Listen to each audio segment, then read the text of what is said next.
Y además sacar esto. Bueno, muy bien. Entonces, vamos a estar hablando de los rayos para la historia y cómo las radiaciones se pueden usar para conservar y también autenticar lo que se llama patrimonio cultural. ¿De qué hablamos cuando hablamos de patrimonio cultural?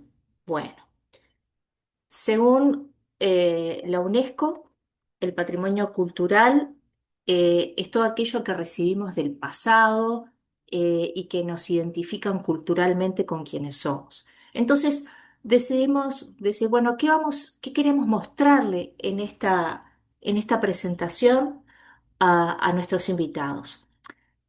Para la gente que está por fuera de lo que son las técnicas nucleares, les queremos contar un poquito de qué se tratan, no solo las que tienen que ver con aspectos nucleares, sino con técnicas afines, porque forman un conjunto que se alimenta y se sirven para sacar conclusiones mucho más ricas.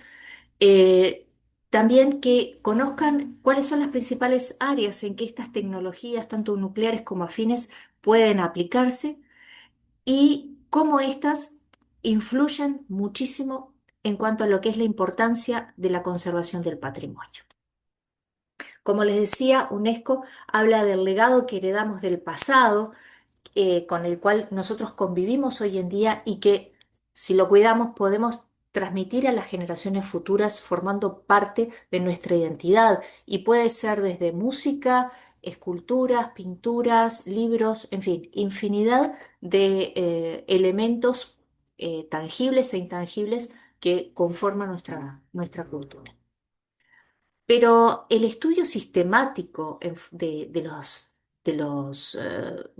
de los aspectos patrimoniales no se hizo en forma sistemática y siguiendo métodos científicos hasta mediados del siglo XVIII, donde este señor, Martin Heinrich Klaproth, hizo un estudio de la composición de algunas monedas de metal, tanto de origen griego como romano, y documentó los pasos siguiendo el método científico que además estaba estableciéndose con mucha claridad en esa época. Además, quiero decir que este señor no solo hizo eso, sino que además fue quien descubrió el uranio. Y así se fue trabajando durante mucho tiempo y se estableció el primer laboratorio museístico dedicado al estudio y a la conservación del patrimonio cultural en fines del siglo XIX, particularmente en 1888 en Berlín, por este químico Friedrich Ragen, que siguiendo esa tradición de método científico, aplicó distintas técnicas en este primer museo dedicado al estudio y la conservación del patrimonio. ¿Y cómo se traslada esto hasta nuestros días? Bueno, estos conocimientos que se fueron acumulando a través de los años, hoy por hoy están como muy establecidos y hay una estrecha colaboración entre lo que son las ciencias y las artes a través fundamentalmente de organizaciones internacionales. Y quiero mencionar al menos dos de las más conocidas, que es la UNESCO, la Organización de las Naciones Unidas para la Educación, la Ciencia y la Cultura, y también el Consejo Internacional de Museos. ¿Cómo se usa la ciencia para trabajar en la conservación del patrimonio cultural? Bueno, acá vamos enfocándonos un poquito a lo que nos interesaba el día de hoy y se pueden usar métodos químicos, ¿ah? Pero pueden estos dejar residuos que pueden ser potencialmente dañinos para la obra que estamos investigando. También se cuenta con métodos físicos, con el riesgo de que estos métodos puedan afectar a la integridad de la pieza con la que estamos tratando. No quiere decir que no se use, pero cada uno tiene su pro y su contra. Y por último, las técnicas nucleares, que se caracterizan por tener una alta sensibilidad, no dejan residuos, ni tampoco implican un daño físico a la pieza con la que estemos tratando. Entonces, implican una herramienta valiosísima para poder continuar trabajando en forma conjunta, las artes y las ciencias. Estas dos instituciones que les mencionaba van acompañadas del Organismo Internacional de Energía Atómica, que también pertenece a Naciones Unidas y que apoya con laboratorios que utilizan técnicos nucleares y afines. Y vean que resalto afines porque no solo vamos a mirar técnicas nucleares en esta. Chao. ¿Para qué? Para que haya estudios de la historia del arte, de la arqueología, de los museos, de las piezas en general. Entonces vemos que hay toda una movida internacional que trata de promover la conservación del patrimonio a través de distintas herramientas y nosotros hoy nos vamos a estar enfocando en estas que tenemos acá. Las técnicas nucleares. ¿Para qué nos pueden servir? Bueno, podemos aplicarla para muchas cosas, pero fundamentalmente hay cuatro en las que vamos a hacer el foco. Conservación, restauración, que van de la mano íntimamente, ¿ah?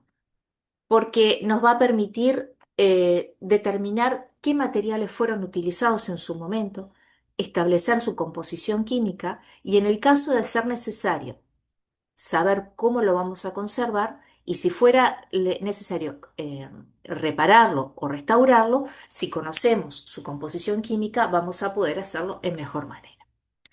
También nos va a ayudar a conocer la procedencia de una pieza. Eso quiere decir que vamos a poder rastrear la historia de un objeto, de su obra e inclusive de su autor. Y a través de la datación y de la autenticación vamos a poder determinar la antigüedad de una pieza y establecer si esta es auténtica o falsa. Entonces vemos que hay muchas aplicaciones que las técnicas nucleares nos van a permitir hacer. Vamos a empezar a mirar con la lupa cada uno de estos cuadritos que vemos acá. Vamos a mirar cada uno de ellos y cómo las técnicas nucleares nos van a permitir trabajar. La conservación la vamos a definir como el proceso de documentación, análisis, limpieza y estabilización de un objeto. Los principales objetivos que va a tener la conservación son proteger y prevenir reacciones adversas entre el objeto que estamos manipulando y su entorno. La conservación preventiva puede implicar aspectos como la limpieza o reparación de los objetos, controles ambientales en los espacios de exhibición, como la temperatura, la luz, en fin, el lugar donde están apoyados, ¿no? Su integridad física. Y por el otro lado, vamos a tener la restauración, es decir, preparar esos objetos que fueron dañados y armarlo para que tenga una forma lo más parecida a su original y eventualmente reemplazar con las partes que fueran faltantes. Nunca tenemos que perder de vista que si bien ambas son importantes, tanto la conservación preventiva como la restauración, tenemos que priorizar la conservación antes que la restauración. O sea, antes que se rompa, que se estropee, tenemos que preservarlo. Pero no siempre va a llegar la pieza en las mejores condiciones. Entonces, por eso les decía que este punto lo vamos a ver de la mano porque están íntimamente ligados. Y ahora decimos, bueno, ¿y cómo voy a aplicar yo técnicas nucleares o afines para conservar o restaurar una pieza? Y acá les pongo este espectro de radiaciones electromagnéticas. Para refrescar la memoria de quienes no son muy cercanos a este tema, les digo que las radiaciones electromagnéticas son ondas que no tienen masa, que son energía y que se mueven dentro de un espectro que estaría representado por esta gama de colores, que van desde muy bajas energías, por ejemplo las ondas de radio, hasta energías más altas como los rayos gamma. En lo que vamos a hablar hoy nos vamos a enfocar en este ámbito de infrarrojo, luz visible y rayos X, y por el otro lado vamos a estar viendo cómo podemos utilizar las gamma. ¿Tá? Entonces, las gamma son radiaciones de muy alta energía, no tienen masa y pueden penetrar muy profundamente en un material. Y son una herramienta valiosísima, por ejemplo, para lo que es la desinfección y la limpieza en piezas patrimoniales. Lo que hace estas radiaciones es entregar energía a ese material, ¿tá? Y permite eliminar parásitos como plagas de insectos, bacterias, hongos, en fin. Aquí tenemos una vista cercana de una talla de madera que estaba afectada por carcoma, toda polillada, y se trató con radiación para preservar. ¿Cómo se hace esto? ¿Tá? Se hace sin contacto, no deja residuos y sin aumento de la temperatura, lo cual es muy importante para preservar, por ejemplo, pigmentos o la integridad misma de la pieza. Y el proceso es más o menos así. El material que nosotros vamos a querer irradiar se coloca en un recipiente, en un contenedor, ¿tá? Y se lleva a un lugar donde hay una fuente de radiación. Generalmente esta fuente es una fuente de muy alta actividad de cobalto 60, que es un emisor gamma, tiene emisiones de alta energía, ¿tá? La persona se retira de ese lugar por razones de protección para que no se irradie, porque esta cantidad de energía que puede matar a los insectos, las bacterias, los hongos, también puede producir daño en las personas. Entonces, este procedimiento se hace sin personas en el lugar y con un recinto fuertemente blindado, como pueden ver aquí. Esto blanco sería las paredes del recinto blindado. Generalmente la fuente está sumergida en un blindaje y cuando ya no hay nadie, se eleva la fuente y el material que nosotros queremos exponer se hace girar para que reciba la cantidad de radiación en forma homogénea y después la fuente se retrae nuevamente a su blindaje y la persona dedicada a esto puede retirar la pieza y ese material quedó desinfectado y descontaminado. Parece muy sencillo, pero no hay en todas partes porque este tipo de infraestructuras son caras y complejas, ¿tá? No obstante, el primer ejemplo del que se tiene registro de uso de esta técnica fue en 1977, donde una momia, la del faraón Ramsés II, de 3.200 años de antigüedad, estaba infestado con aproximadamente 60 especies de hongos. Se le expuso una radiación muy alta de 18 kilograys. Esto es las unidades implican que fue una exposición muy grande y de esta manera se preservó, como pueden ver, la momia en este estado. Y esta es bastante más reciente, es una pieza policromada de madera del siglo XII que estaba abandonada en una iglesia en Croacia, en Petrinja. Esta iglesia había sido destruida durante la guerra de, este, que ocurrió en los 80, en los fines de los 90, perdón, y bueno, se rescató, se le sometió a radiaciones y se pudo preservar de los microorganismos que la estaban estropeando. Entonces, esta es por una de las técnicas más usadas para poder eliminar sin elevar la temperatura, sin dejar residuos químicos y, por supuesto, sin dejar radiactivo el material. Y esto lo quiero subrayar. Como vieron en el esquema anterior, nosotros la fuente irradiaba, le daba su energía y mataba a los bichitos y después se bajaba. Nunca tiene contacto directo al material radioactivo y eso es importante destacar. Otra de las técnicas que se utilizan en la que es la conservación o restauración es lo que se llama consolidación. Y en este caso lo que se hace es trabajar con unas moléculas que pueden ser de estireno o poliestireno.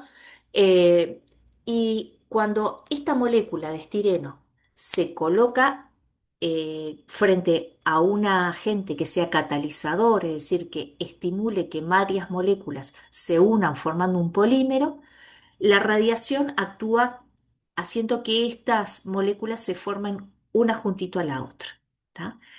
Y un evento muy destacado del uso de la consolidación, ¿tá? Permite que cuando esta radiación toma contacto con el estireno o la molécula que nosotros elegimos para polimerizar, ayuda a que se solidifique y se fortalezca la estructura del material. El material que a mí me interesa lo voy a sumergir en un material que puede ser una resina líquida que tiene estos agentes eh, precursores del polímero, se expone a la radiación y una vez que la radiación produjo esta reacción en cadena, el material queda eh, sólido y fuerte, ¿tá? La apariencia de mi objeto va a parecer prácticamente inalterada, pero el material y sus propiedades físicas se vuelven fuertes y densos. Y un ejemplo que les muestro aquí es una barcaza que se había recuperado del fondo del río Ródano en Arles, Francia, y claro, cuando se sacó había estado muchos siglos sumergida en el agua y cuando se sacó se empezó a desmoronar los pedazos de madera. Y la sumergieron en este material, en esta resina, luego se expuso a radiaciones y quedó así como la ven. No parece prácticamente alterada y sin embargo quedó fortalecida y preservada para las futuras generaciones puedan apreciarlas. Eh, También puede ser necesario, dijimos que hablamos de desinfección, hablamos de consolidación y dijimos que bueno, que si era necesario teníamos que restaurar. Y para nosotros poder restaurar, por ejemplo, una pintura, necesitamos conocer su composición química, de manera de que podamos replicar esa composición para hacer la la restauración. Y acá les pongo un ejemplito de cómo sería una pintura, pero también lo podemos utilizar en otros tipos de piezas de patrimonio cultural. En general, las pinturas tienen como distintas capas. El soporte, lo que es la imprimatura, o sea, la preparación de la tela o para después hacer el pintado adentro, arriba, perdón, los distintos pigmentos que implican la pintura, después el barniz con el que se cubre para darle un acabado y eventualmente si pasan muchos años pueden haber retoques. Si nosotros a esta estructura que estaría siendo el perfil de un cuadro lo iluminamos con distintos tipos de radiaciones, esa figura nos va a estar mostrando distinta información. Por ejemplo, si nosotros lo irradiamos con luz ultravioleta, vamos a ver algunas cosas. Si vamos a irradiarlos con luz infrarroja, la figura nos va a revelar otra información. Y si lo irradiamos con rayos X, nos va a revelar otra información. Entonces, vamos a navegar un poquito en cada uno de estos temas para ver qué nos cuentan los cuadros cuando los iluminamos con otra luz que no sea la visible. Habíamos dicho que el espectro infrarrojo se movía en distintos tipos de energía. Y nosotros ya vimos ahora, hace unos minutos, hablamos del uso de las radiaciones gamma. Ahora vamos a estar viendo cómo podemos utilizar el infrarrojo, la luz visible, obviamente, el UV y los rayos X. Resulta que si nosotros iluminamos a una pintura con luz ultravioleta, se va a producir un fenómeno que se llama fotoluminiscencia inducida por rayos UV. Y esto más o menos, la longitud de onda de estos rayos anda en los 500 nanómetros. Pero ¿qué pasa? Solo penetra apenas en la primera capa y lo que nos muestra son cambios en la superficie que pueden ser debidos a retoques, repintes, cómo está el estado del barniz. Y aquí vemos, bueno, una pintura vista con luz visible y aquí vemos manchitas, craquelado, estos pequeños cambios que se produjeron a lo largo de los años. Si hacemos lo mismo, pero con rayos infrarrojos, en este caso tienen una longitud de onda de aproximadamente 2 nanómetros, que lo que hacen es penetrar un poquito más la superficie del cuadro y lo que nos muestra son dibujos subyacentes anteriores, ¿tá? Que el pintor o el artista puede haberse arrepentido, haber hecho trazos que después pintó de otra manera. Entonces aquí tenemos esta pintura, ¿sí? Y vemos cómo acá había una especie de salchicha, pero antes había otro tipo de cosas, pero vamos viendo, por ejemplo, acá había algo pintado en las prendas de esta persona que después en el cuadro final no aparecieron, lo mismo en este caso, ¿sí?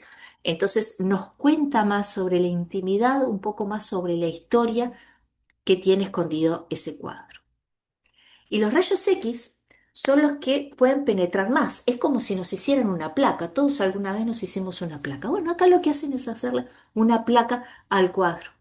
Y como son muy energéticos, pueden penetrar todas las capas anteriores, las que el barniz, los retoques, los dibujos iniciales, y nos vamos a lo más íntimo. Pero nos van a mostrar aquellos trazos de pintura que incluyen elementos con un número atómico alto, como por ejemplo mercurio o plomo. Y si nosotros irradiamos una pintura, vamos a ver cosas muy interesantes. Este retrato, este díptico de los duques de Urbino, pintado por Piero de la Francesca, que se encuentra en la Galería de los Uffizi en Florencia, nos muestra un díptico de un matrimonio muy destacado de la época del Renacimiento.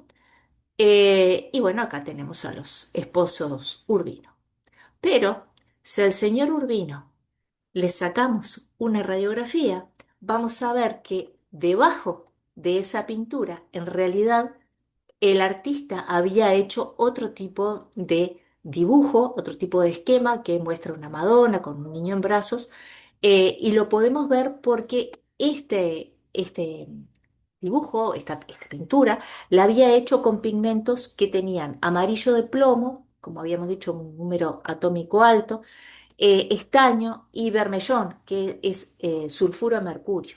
¿Tá? Entonces, los rayos X lo que hicieron fue mostrar, absorbieron la energía de las pinturas que tenían alto número atómico y las que tenían bajo número atómico dejaron pasar los rayos. Entonces, como si fueran los huesos que absorben más energía y los tejidos blandos, perdón, que dejan pasar, esta sería la radiografía de el díptico y vemos que el duque de Urbino por debajo tenía otro tipo de imagen y entonces nos cuenta sobre la historia de este cuadro.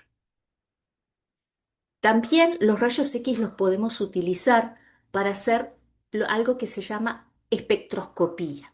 ¿Tá? Los métodos espectroscópicos lo que hacen es nos dan mucha información acerca de la composición química de un material cualquiera. En este caso estamos viendo cuadros, pero para cualquier otro material. ¿En qué consiste? Bueno, lo que se hace es iluminar localmente, miren acá, con una fuente de rayos X de no más de 1 milímetro de diámetro, ¿tá? Una zona determinada de la obra que a mí me interesa ver. Y después eso me va a dar una información que nosotros vamos a analizar. Acá tendríamos, esta parte sería aquí, ¿no? La fuente emisora de rayos X, ¿tá? Que incidiría sobre nuestro blanco de interés, que sería aquí la Mona Lisa. Cuando estos rayos X interactúan con los átomos de las pinturas, lo que hacen es excitar a los electrones de la periferia. ¿Qué quiere decir eso? Que los hacen llegar a niveles más altos de energía. Y estos electrones que suben aquí a este nivel energético, después van a necesitar bajar de nivel de energía. Y cuando bajan a su posición basal, lo que van a hacer es emitir una luz que es característica, es invisible al ojo humano, pero nosotros lo podemos detectar aquí, en un detector especial. Y esta diferencia de energía entre lo que yo le di aquí y lo que recibo acá se va a llamar el espectro. Y cada uno de estos saltos energéticos es característico de un elemento presente en el material. Y entonces, si yo conozco cuál es esa energía que caracteriza a ese elemento, voy a poder identificarlo en mi muestra de interés. Y me va a mostrar esto. Este tipo de gráfico se llama espectro. ¿Por qué?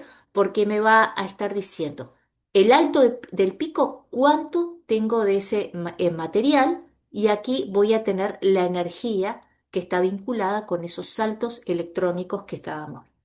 Entonces vemos, por ejemplo, que hay una gran cantidad de calcio, que hay una cantidad importante de manganeso, de hierro, y todos estos no me van a decir qué pigmento era, pero conociendo los pigmentos que se utilizaban, uno puede ir discriminando cuáles elementos estaban presentes o cuáles.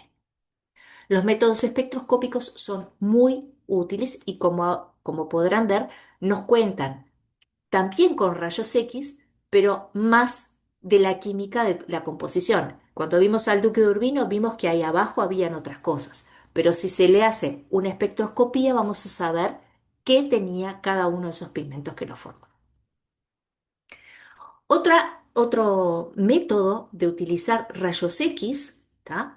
Es lo que se llama la difracción de rayos X, que lo que es lo siguiente: yo irradio una fuente, un blanco, como les mostraba en el caso anterior, pero voy a tomar los rayos X que rebotan de esa superficie. Y ese rebote va a depender de el material con que interactúan, el ángulo con el que interactúan, y me va a estar dando una huella digital de la estructura de ese material con el que estoy trabajando. Ya no solo voy a estar hablando de pinturas, sino que aquí puedo estar hablando de cerámicas, de esculturas, ¿tá? Y lo podríamos ver así. Esta sería como el material de mi interés, y si yo lo irradio con rayos X, voy a alterar la superficie y se van a difractar. Los rayos van a salir disparados con un ángulo específico dependiendo de qué distancia hay entre los átomos y qué distancia hay entre las capas. Entonces, conociendo una cosa que se llama ley de Bragg, se aplican las ecuaciones matemáticas y me va a estar dando este patrón, ¿sí? Dependiendo de cómo incida, yo voy a poder estar viendo cuánto hay de cada una de los cambios de este ángulo y de este material. Y me va a dibujar un patrón más o menos así, que va a ser único para cada material. Por eso es que decimos que la difracción de rayos X funciona como una huella digital. Aquí está lo que les comentaba de la ley de Bragg, que hacen los cálculos geométricos, y este sería cómo se ve un patrón de difracción de rayos X. Si nosotros ponemos el material de nuestro interés aquí, lo hacemos incidir rayos X, lo que se difracta lo podemos ver en una pantalla y lo podemos dibujar de esta forma. Y entonces vamos a poder determinar la estructura cristalina, la fase cristalina, su composición, el tamaño de las partículas y eventualmente si hubiera defectos en la muestra. Aquí les muestro cómo sería un equipo, ¿tá?, de difracción de rayos X que nos va a permitir, por ejemplo, analizar pigmentos en pinturas y en cerámicas. Nos va a dar información sobre materiales originales y eventualmente los que fueron utilizados en restauraciones posteriores. Perdón, posteriores a la fabricación o anteriores a nuestra intervención. Nos va a permitir identificar los cambios en la estructura cristalina que puedan deberse al deterioro de la pieza propiamente dicho. Nos puede mostrar inconsistencias en la estructura cristalina de los objetos que pueden indicar falsificaciones. Y también nos permite comparar la estructura cristalina de esos objetos con materiales de referencia conocidos, y así va a ser un material adicional para autenticar esa pieza. Entonces, como verán, esta técnica no es dañina, no es invasiva, pero nos da una información valiosísima. Y aquí les muestro, creo que esta es mi escultura favorita, que es la escultura de Perseo, que también está en el Museo Uffizi en Florencia, donde a través de estudios de difracción de rayos X se pudo determinar, en la rodilla de Perseo, se pudo determinar los porcentajes que se utilizaron en la aleación de su manufactura con respecto a la cantidad de cobre, estaño, plomo, antimonio, hierro y plata. Así que vamos siguiendo, estamos muy renacentistas hasta ahora, pero bueno. Hasta el cuadro anterior hablamos de radiaciones electromagnéticas y yo le decía, no tienen masa, son como luz de distintas energías, algunas visibles al ojo, otras no. Pero ahora vamos a dar un paso y vamos a hablar sobre radiaciones que tienen masa, radiaciones de partícula y cómo éstas nos pueden servir para la conservación o la preservación de patrimonio cultural.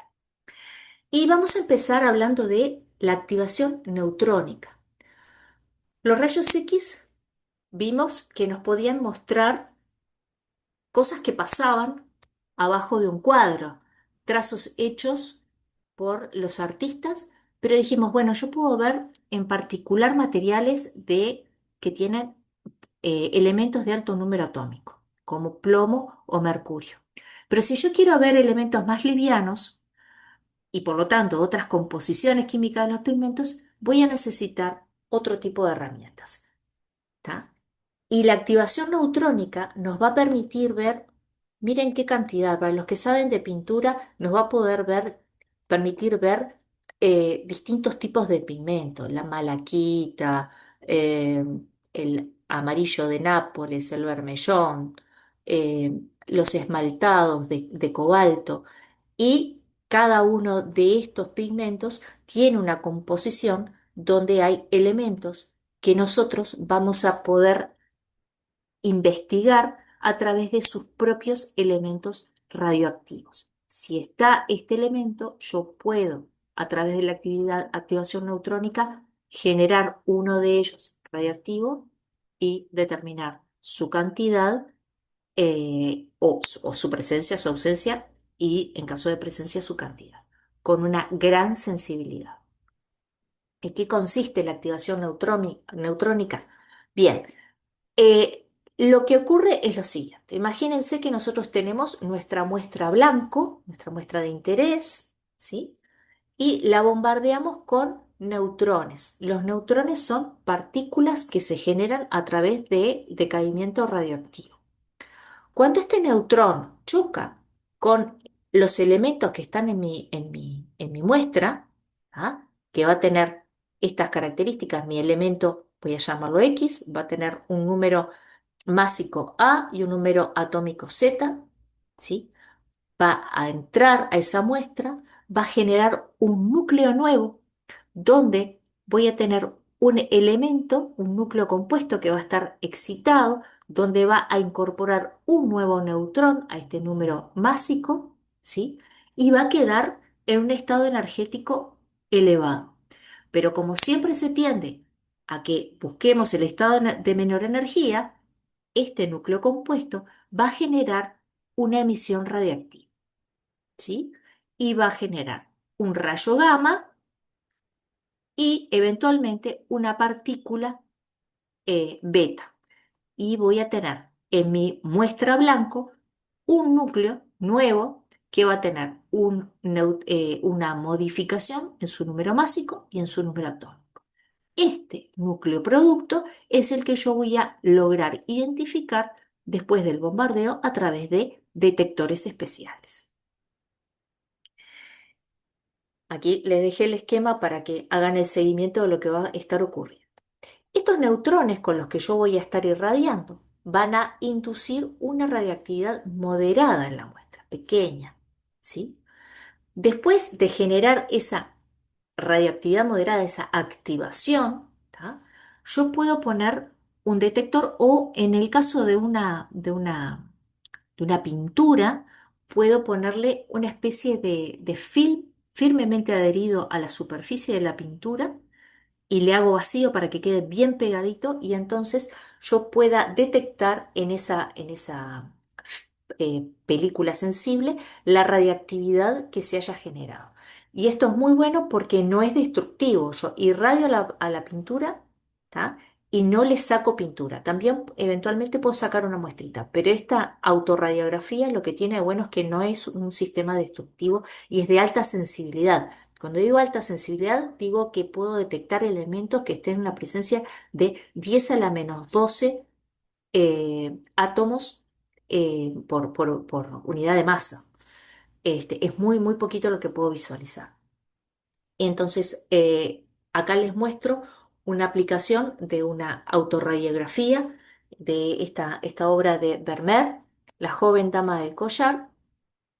Esta es la imagen del cuadro, pero cuando se le puso el film y se la bombardeó con neutrones, se vio que habían otras cosas que Vermeer finalmente decidió que no iban a estar. Por ejemplo, aquí se ve que había una especie de instrumento de cuerda similar a un laúd. Y aquí se vio que había un mapa dibujado en pinceladas algo toscas, después cambió de idea y dejó de estar y se decantó por un cuadro mucho más limpio en ese sentido. Y lo interesante de este cuadro es que estos elementos que se ven acá son mucho más livianos que el plomo o el mercurio que se hubiera visto a través de de rayos X simplemente. Y este es un ejemplo donde vemos todas las técnicas aplicadas en un solo cuadro. Me encanta este ejemplo donde tenemos un cuadro de Tintoretto de un admirante veneciano. Este sería el cuadro como lo veríamos, ¿sí? Y aquí vemos el mismo cuadro iluminado con luz ultravioleta, donde podemos visualizar estos manchones aquí que corresponden a retoques superficiales del cuadro. Si nosotros lo miramos con luz infrarroja, vemos que aquí la barba era diferente, el trazo del rostro era diferente.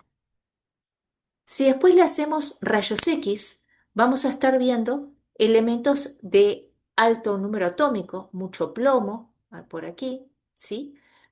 Y vamos a ver que la ropa con la que inicialmente lo había dibujado, pintado, era diferente a la que tuvo en la versión final. Y después cuando se le hizo la autorradiografía con exposición, se reveló a las 3 horas y esta se reveló a las 32 horas, se pueden ver distintos, eh, la presencia de distintos pigmentos más livianos, como por ejemplo cobre o manganeso. Entonces, este ejemplo me gusta mucho porque muestra en una sola pieza todas las técnicas, las cosas que nos contó este cuadro por debajo. Y seguimos porque las técnicas nucleares y las técnicas afines nos van a permitir también establecer la procedencia. ¿Se acuerdan que al principio yo les mostré este esquemita y dije, bueno, vamos a ir mirando cada uno de estos cuadros? Bueno, ahora vamos a ver cómo nos pueden servir las técnicas nucleares para rastrear o agrupar artefactos en función de su origen o su localización geográfica, por ejemplo. ¿Tá? Nos van a permitir determinar la concentración de elementos traza y las proporciones isotópicas en una muestra, que nos van a permitir refinar la clasificación que originalmente se puedan haber hecho por métodos arqueológicos.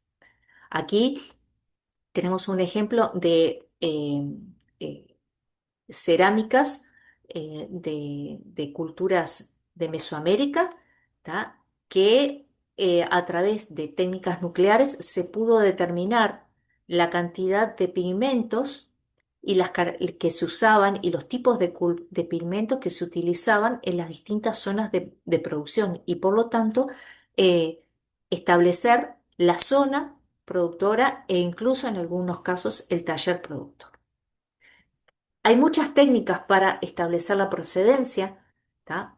La fluorescencia de rayos X, la espectroscopía óptica, pero yo me voy a enfocar ahora para hablar del análisis de activación neutrónica, que ya expliqué hace unos minutos cómo era para la autorradiografía, pero ahora vamos a ver cómo lo haríamos con una muestra. Este análisis es destructivo, necesitamos un poquitito de muestra, ¿tá?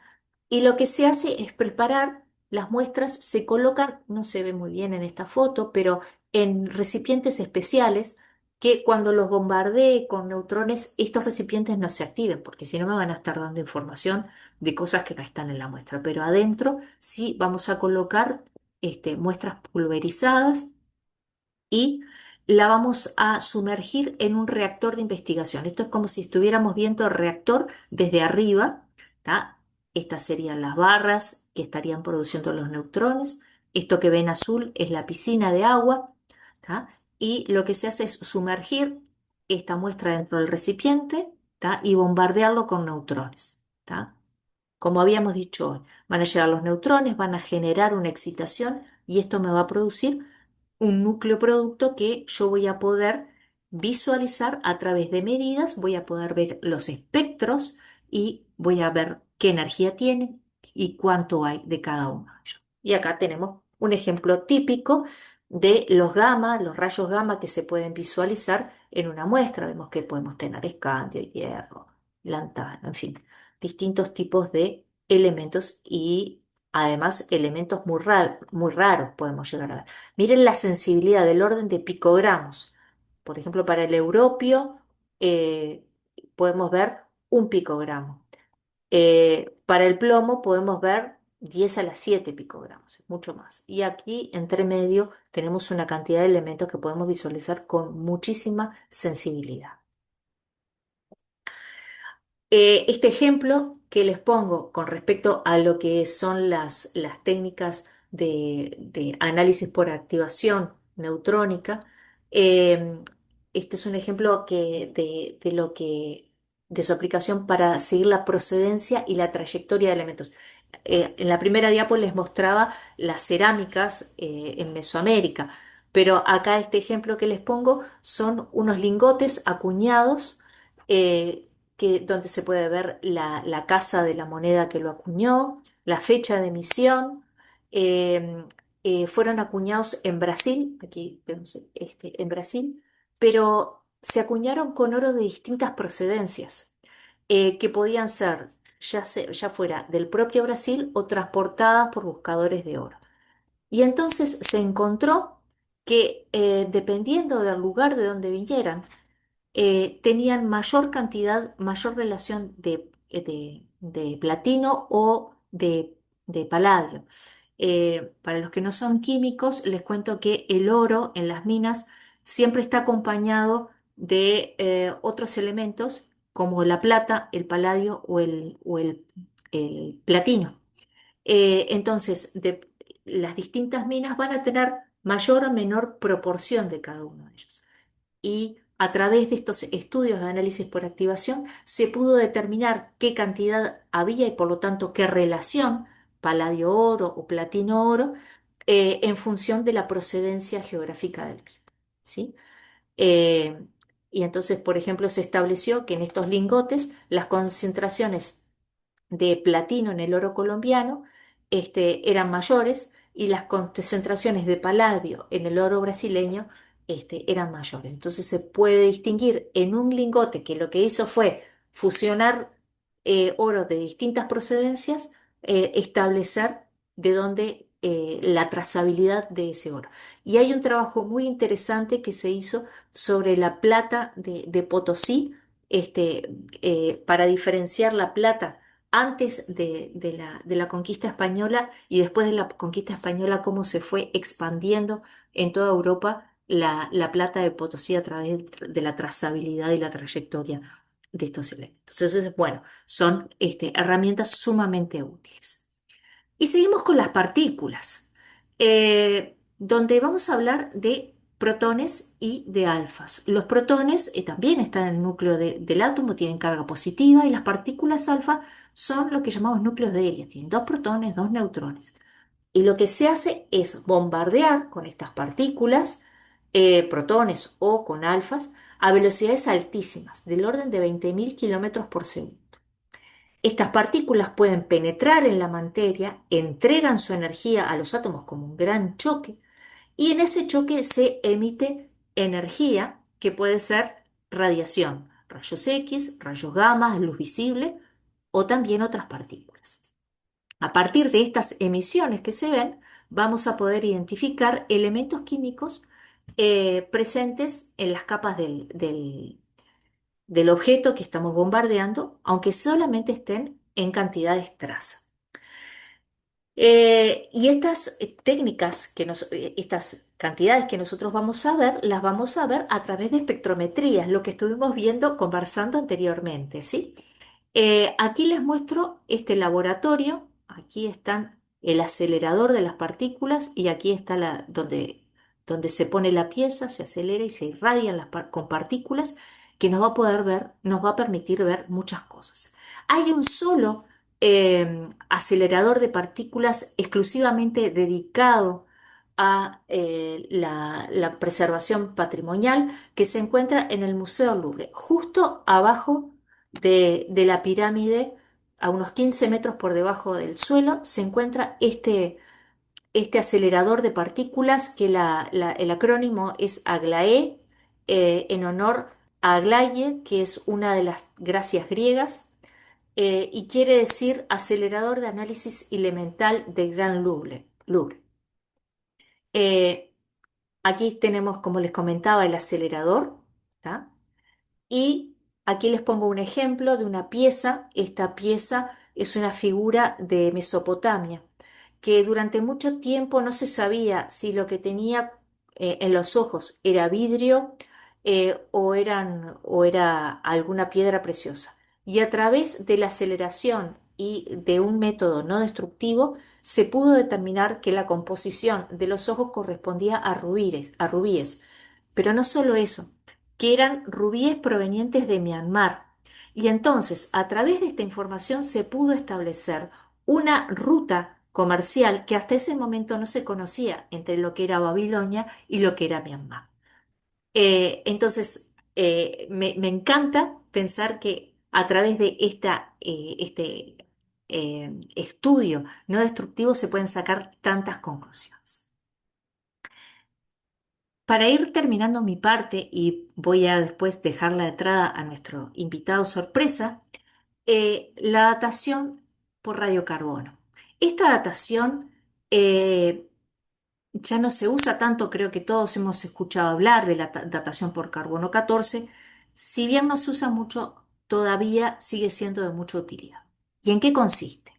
Bueno, resulta que en la atmósfera nosotros tenemos nitrógeno 14, que es estable, tiene 7 protones y 7 neutrones en su núcleo, pero cuando llegan los rayos cósmicos provenientes del espacio exterior, que llegan continuamente a nuestra atmósfera, chocan y se forma un nuevo elemento, porque ingresa protones y lo transforman en carbono 14. Este carbono 14 es radioactivo y va a decaer por emisión beta. Y decae muy lentamente, del orden de 5.000 la mitad cada 5.730 años. Si nosotros utilizamos un método de datación en un material que queremos conocer su edad, vamos a poder tener, por ejemplo, una datación absoluta, medir su edad, y también podemos hacer dataciones que sean relativas, comparándolo con otra pieza. Pero el carbono 14 nos permite hacer una datación absoluta, ¿tá? Y nos podemos hacer dataciones en materiales que contengan carbono orgánico, que pueden rondar entre los 55 y los 60.000 años. Ven que podemos ir muy atrás en el tiempo, ¿tá? Como les comentaba, hay otros métodos que no los vamos a abordar hoy, que tienen también su valor, su utilidad y además su rangos mucho mayores de tiempo. ¿Cómo funciona esto? Bueno, mientras nosotros estamos vivos, vamos a tener un metabolismo, vamos a estar respirando, vamos a estar incorporando carbono 14, que va a formar parte de nuestro cuerpo, nuestra estructura, y cuando nos morimos, ese intercambio con la atmósfera ya deja de ocurrir. Y ese carbono puede fosilizarse en los huesos o, por ejemplo, las caracolas y queda ahí, permanece. Si queda en un recinto con el que no intercambie carbono con el ambiente en enterramiento, puede ser nuestro reloj para determinar cuánto carbono había. Y este sí es un método destructivo. Lo que se hace es quemar ese contenido de carbono orgánico, se transforma en dióxido de carbono y después a través de unos equipos especiales que se llaman contadores centelleo líquido podemos determinar cuánto carbono había, cuánto carbono 14 había en nuestra muestra. ¿Tá? Hay que tener cuidado con esto porque hay que evitar contaminar el material con carbono nuevo porque nos puede alterar la medida, ¿sí?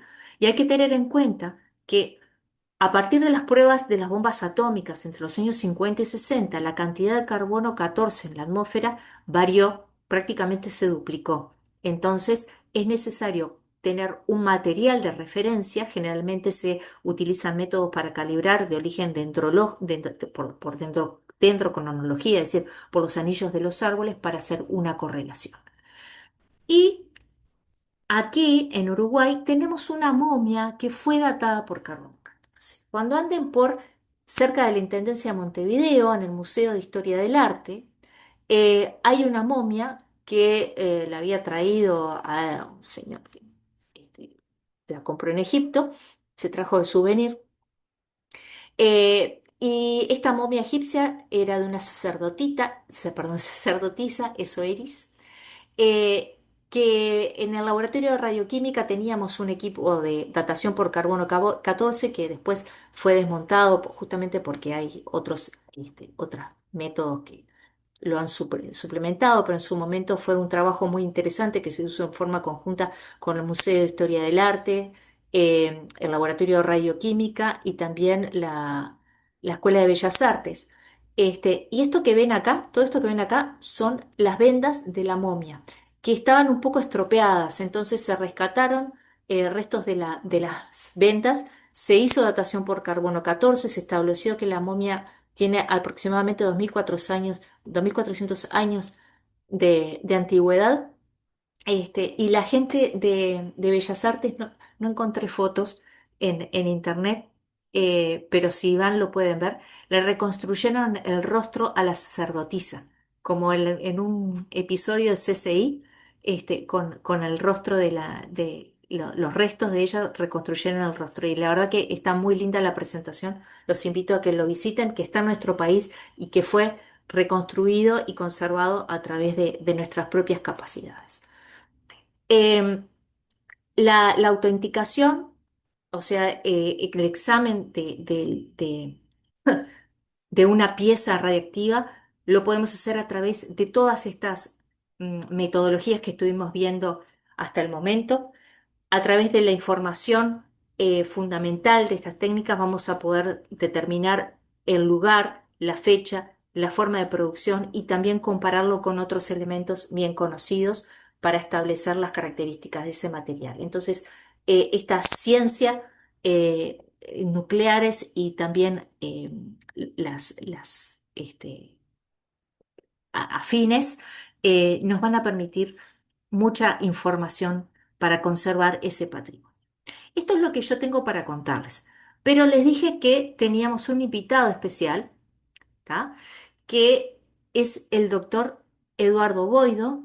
Él es enólogo, es doctor en química, es una persona muy inquieta que no solo hace unos vinos excelentes, sino que además le gusta la filatelia. Y como es una de sus pasiones, decidió aplicar sus conocimientos de química para hacer estudios de fluorescencia de rayos X en emisión de escuditos de Uruguay. Sin mucho más, yo le voy a dejar el espacio a Eduardo, te doy la bienvenida y te agradezco profundamente que hayas aceptado acompañarnos hoy en este encuentro, porque yo le quiero contar a la gente que nos acompaña hoy que en Facultad de Química tenemos un encuentro, el Encuentro Nacional de Química, el ENAQUI, que es un evento que todos queremos mucho en facultad, porque cada 2 años salimos de adentro de nuestros laboratorios y nos encontramos para contarnos las cosas que hacemos en investigación. Y entonces en los pasillos hacemos presentaciones orales, hay pósters, y en esos lugares han surgido muchas colaboraciones, muchos intercambios preciosos, muy valiosos. A mí en lo personal me ha permitido trabajar con colegas muy queridas, hacer estudios de investigación preciosos. Y en este último ENAQUI que ocurrió hace algunas semanas, estaba mirando pósters y lo veo a Eduardo contando lo que estaba haciendo y hablando de historia nacional y de preservación de patrimonio y de autenticación. Entonces le dije, mira, voy a dar un webinar, ¿querés venir? Y él generosamente dijo, sí, dale, voy. Así que aquí estamos hoy, Eduardo. Muchas gracias por acompañarnos y bueno, el espacio es tuyo. Muchas gracias por la invitación, Mariela, y bueno, y la presentación que me dejaste muy bien. Merecidamente. Pero sin duda fue como contaste, un poco charlando en el pasillo que surgió esto y bueno, y lo hicimos. Quiero compartir, Ya estás ¿puedo verlo? habilitado. ¿Estoy habilitado? Ay, ya puedo, sí. Para que vamos a poner así. Ahí está. Pueden ver bien, ¿no? Sí, sí, se ve. Bárbaro. Bueno, como les contó Mariela, además de químico, tengo ese hobby de coleccionar estampillas, sellitos, y dentro de ellos colecciono una emisión que fue de Uruguay, que ahora después les voy a contar un poco. Pero bueno, como todo en química, siempre charlamos mucho y dos profesores que son amigos y que les gusta, son curiosos, que es Mariela y Pistón y Eduardo de la Casa, charlando, empezamos a hablar del tema. Y bueno, y como siempre tratamos de buscar cosas para hacer con los equipos y había un fluorescencia de rayos X que era bastante nuevo en facultad y bueno, se nos ocurrió empezar a estudiar los pigmentos que se utilizaron en esa emisión de sellos, ¿no? Cosa que es muy interesante porque son sellos de 1864 en realidad y, y bueno, se conocía bastante poco de...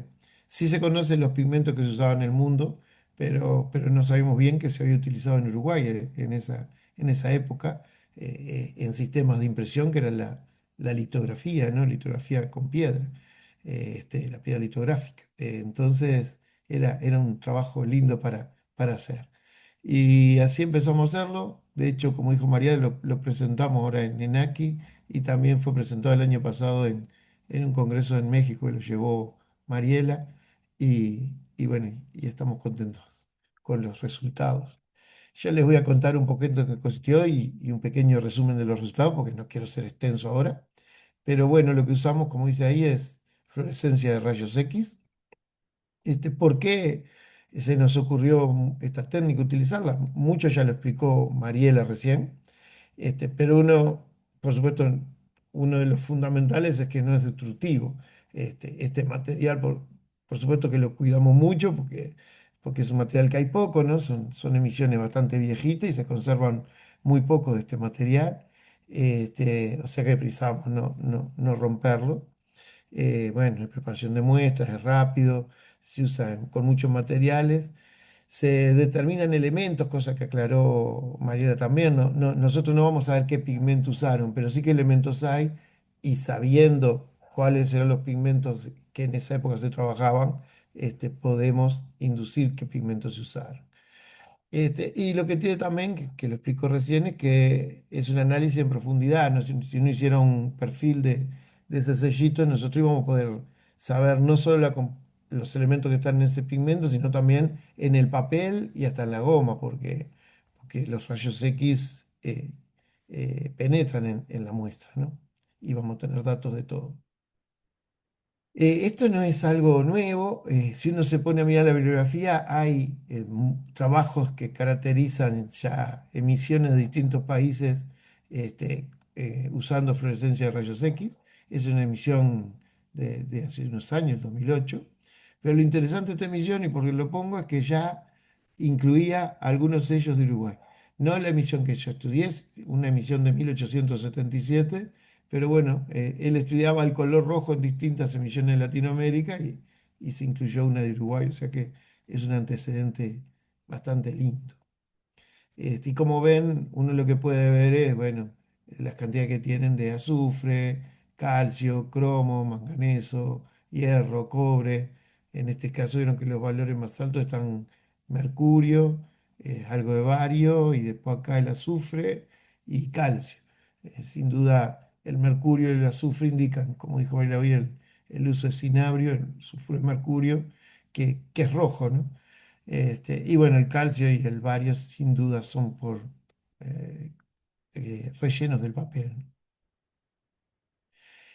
Y para contarle un poco de la emisión, que es la que me entusiasma a mí, porque hace años que la colecciono esto, son unos sellos que se emitieron en Uruguay en 1864 y son usados durante un periodo de tiempo bastante corto. Se empezaron a usar en abril de 1864 y, y se dejaron de usar en diciembre del 65. ¿Por qué? Porque los valores de franqueo cambiaron, o sea, ya no servían y se mandaron a imprimir sellos nuevos y estos sellos se dejaron de usar. No solo se usaron poco porque fue corto el tiempo, también porque en Uruguay había muy poca población, si uno lo compara con el resto del mundo, entonces las cartas eran mucho más escasas. Y por otro lado, Uruguay está en una situación histórica bastante difícil, porque ustedes se acuerdan, o bueno, si no se acuerdan, se lo cuento, que Uruguay en ese momento tuvo una revolución que fue Flores desde Argentina invadiendo y querían tomar el gobierno nuevamente, lo cual tuvo hechos históricos muy importantes, como fue la defensa de Paysandú, la caída a principios de 1865, y el sitio de Montevideo en fin de enero y febrero del 65. este, con lo cual ustedes se imaginarán que todo lo que era la correspondencia quedó muy diezmada, muchas de las oficinas se habían perdido y bueno, las cartas de ese momento son muy lindas cuando las consigue para poder leer, porque aparte uno rehace un poco la historia, ¿no? Pero bueno, estos son los sellitos, acá están en cuadritos de cuatro para que lo vean bien. Se llaman escuditos, le llamamos, porque tienen el escudo nacional. Son los primeros sellos de Uruguay que tienen el escudo nacional impreso. Y además son los primeros sellos que dicen República Oriental. Todavía no dice Uruguay, si lo observan. Ellos lo que dicen es República Oriental y la cifra debajo del valor, que es 6 centésimos en estos primeros, que hay rosa y un ladrillo y uno más salmón. Y después tenemos los verdes de 8 centésimos, los amarillos de 10 y los azules de 12 centésimos. Este, una emisión bastante pequeña. Esto se imprimía, como yo le dije, por litografía en piedra. Se ponían los tipos, se transportaban y se hacía una impresión de total 224 sellitos. Esto es lo que, esto sería la copia de la piedra, ¿no? Esta es una hoja completa que es la única que se conoce y la única que se conoce en este valor y en todos los valores. Digo, no hay, solo se conoce una. Pero bueno, con esto sabemos cómo se imprimieron, ¿no? Eran cuatro bloques de 56 sellos cada uno. En total 224 sellos. Y se imprimieron bastante poco. A usted le parece que era que no, pero en el mundo esto es nada, porque del 6 centésimos hicieron 1201 hojas en el 64 y 400 más en el 65. De esas hojas de 224 sellos, ¿no? Acá le da el total de sellos. Del de 8 centésimos se imprimieron solamente 200 hojas. Eh, del de 10 centésimos también, con lo cual, imagínense ustedes que la mayoría de esos sellos que se usaban se perdían, porque se tiraban la carta. Lo que quedan muchos son archivos comerciales y bueno, y algunos coleccionistas. Y después el de 12 centésimos sí, sí, es un poco más, casi 400. Hubo un error acá, vieron 399 y este era 1201 porque la orden era imprimir 1200 pero imprimieron una hoja más, entonces de tuvieron que hacer una hoja menos. Las hojas eran contadas porque en ese momento esas hojas eran muy caras y la cantaduría aparte registraba mucho porque tenía mucho valor un pliego lleno de sellos de esos, ¿no? Eran 12 centésimos por sello, había 224 sellos, era algo muy caro. Y bueno, después se imprimieron 600 más en el 65. En cuanto a los equipos y las muestras, el equipo que se usó es un fluorescencia de rayos X, que ya María lo explicó muy bien su funcionamiento, muy claro, creo que debe haber quedado muy claro. Lo que usamos fue un GMAS, una marca, pero como explicó ella, con una superficie de medida de 1 milímetro. Era fundamental acá, como ella dijo en la obra, a veces para otros materiales uno puede usar una superficie mayor, pero si uno quiere determinar acá el pigmento, tiene que ir a superficie muy pequeña donde está ese pigmento, ¿no? Y como estas mediciones trabajan también en profundidad, se trató de ver la superficie donde había color, o sea, estaban los pigmentos, y también donde había ausencia de color, para poder comparar las composiciones y de ahí sacar un poco los elementos que están en la tinta, en los pigmentos, y y los elementos que estaban en el papel, ¿no? Acá está, ves como el equipo ya trae una cámara y uno puede enfocar. Este circulito de acá es el de 1 milímetro. Nosotros tratábamos de depositar ese círculo verde chiquito en la parte donde hubiera una concentración de color. Que no es fácil en un sello, porque vieron que esto tiene toda una trama con rayitas y bueno. Pero tratábamos de ir a los lugares donde había mayor color para hacer el análisis. Y las muestras fueron, por supuesto, estos, los escuditos, ¿no? En distintos colores para poder ver la composición de cada uno de los colores y también de sus variantes en tonos. Así del rojo teníamos el salmón, el ladrillo, el rojo sangre, el rosa común. En los verdes, el verde, verde oliva, verde oscuro, el amarillo, el ocre, el celeste, el azul, azul pizarra, este medio grisáceo, azul oscuro. Y cada uno de esos sellos fueron los que fuimos tratando de analizar con esta técnica. Y ahora vamos a los resultados. No les quiero hacer tan largo esto, así que vamos a mostrar un ejemplo de estos resultados. Lo voy a mostrar con el sellito de 10 centésimos. ¿Se acuerdan que el sello de 10 centésimos tenía colores ocre y amarillo? Y este de acá arriba, como mostró Mariela hoy, es un espectro de la parte donde teníamos color, ¿no? O sea que lo que estamos viendo acá son elementos que están o en el papel o en el pigmento. Y acá se ve, por ejemplo, picos muy importantes de plomo, picos de mercurio y picos de cromo. Y si uno mira un poco los pigmentos usados en la época, esto indica que uno de los pigmentos usados tiene que haber sido el amarillo de cromo, el cual en la composición tiene plomo y cromo, lo que explica el plomo y el cromo de estos que aparecen acá. Y por otro lado el cinabrio, que está el mercurio acá, este, perdón, acá, el mercurio acá y acá. Ese mercurio indica que hay algo de colorante rojo, lo que daba, aparte miren qué interesante, el azul es el color ocre y vieron que lo rojo, aquí están los dos, ¿no?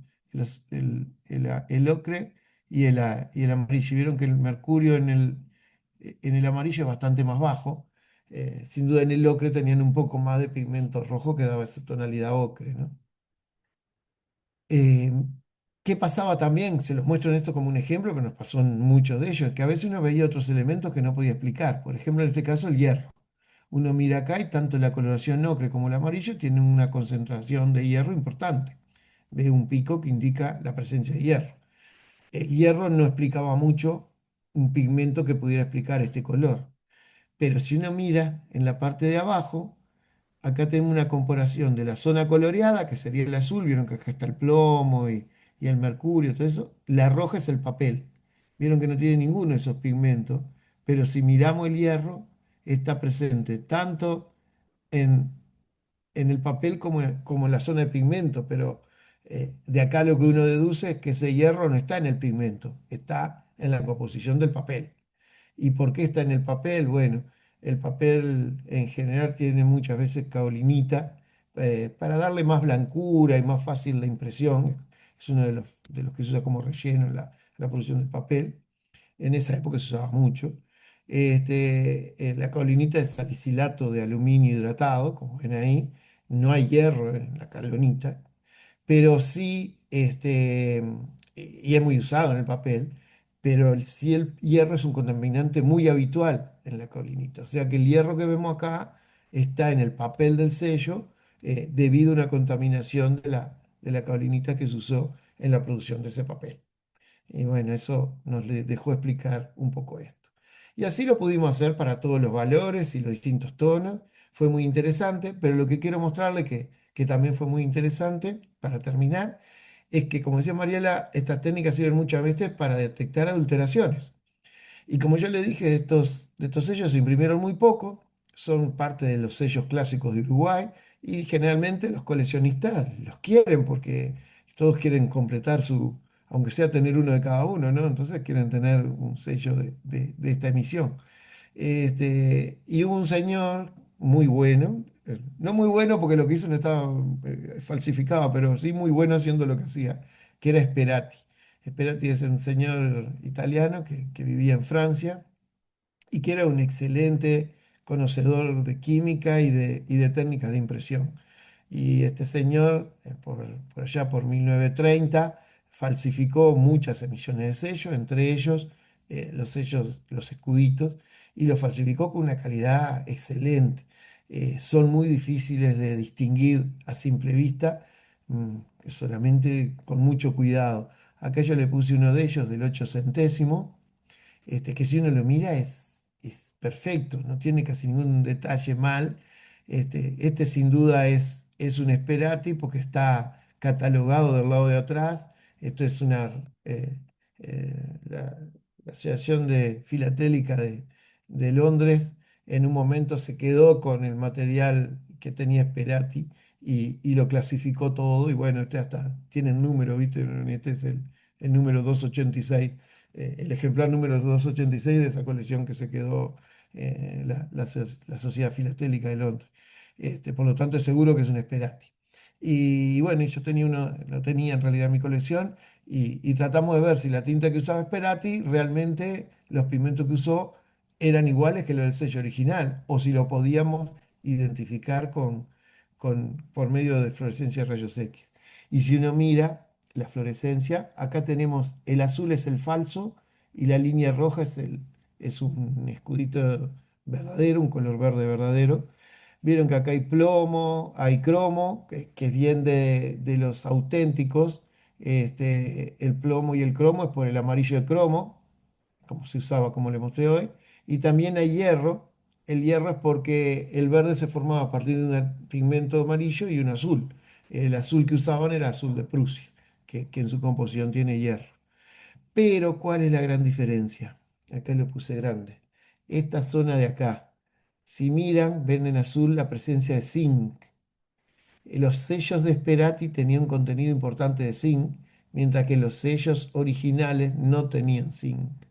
¿Por qué aparece este zinc? Porque Sperati lo describe en sus apuntes.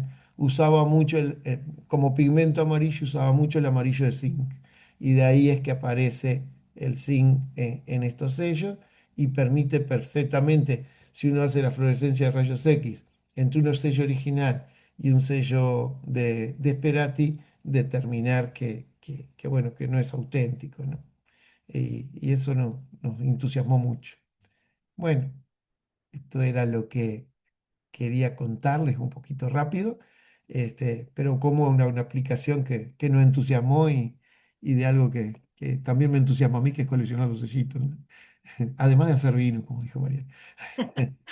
Está bien. Bueno, Muchas gracias. me encantó tu presentación. Muchas gracias, Eduardo. Me gusta esto de poder combinar además con historia nacional, que parece que las cosas estaban solamente en los libros, algo muy lejano, y que a través de distintas vertientes uno puede ir construyendo. Decime ¿tenés alguna de esas cartas que dijiste Sí, que, tengo varias. sí? Hay muy lindas. Tengo hasta una escrita, una carta escrita en Montevideo el 4 de enero del 65. Paysandú cayó el 1 de enero, el 2 de enero. Y mandada a, a Buenos Aires un escribano, a Urquiza se lo mandaba además, porque iba a escriturar un campo y, y resulta que le escribe que bueno, que no va a ir a escriturar el campo, que no es seguro dejar a su familia el negocio en ese momento porque había llegado la noticia de la caída de Paysandú. O sea que Montevideo se enteró de la noticia 2 días después, porque claro, claro, en ese momento no era como ahora que tenemos comunicación claro, muy claro. fácil. Se enteró porque llegó el barco desde el litoral que venía con cartas y con Mm. noticias. Y bueno, y ahí le dice. Y tengo varias, Impresionante. están muy lindas, de cuando entraron los brasileros por el lado de Melo. Hay varias y después Bueno, muchas cartas. eso es para sentarse, vino por medio y Eso escuchar todas las historias. es para hacer una historia, es un día.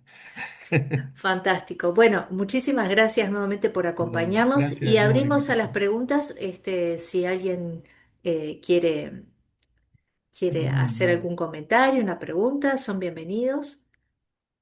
Están todos muy calladitos. Hay una manito ahí. Ahí creo que están aplaudiéndote. Es aplauso, gracias. Gracias. Sí, sí, muchos Yo soy muy bueno aplausos. con esto. No sabía que se podía aplaudir. Sí. Bueno, si no hay preguntas, lo que les voy a pedir es que los que quieran certificado de asistencia anoten su nombre en el chat antes de retirarse. Así tenemos los nombres de los asistentes para poder hacer los certificados.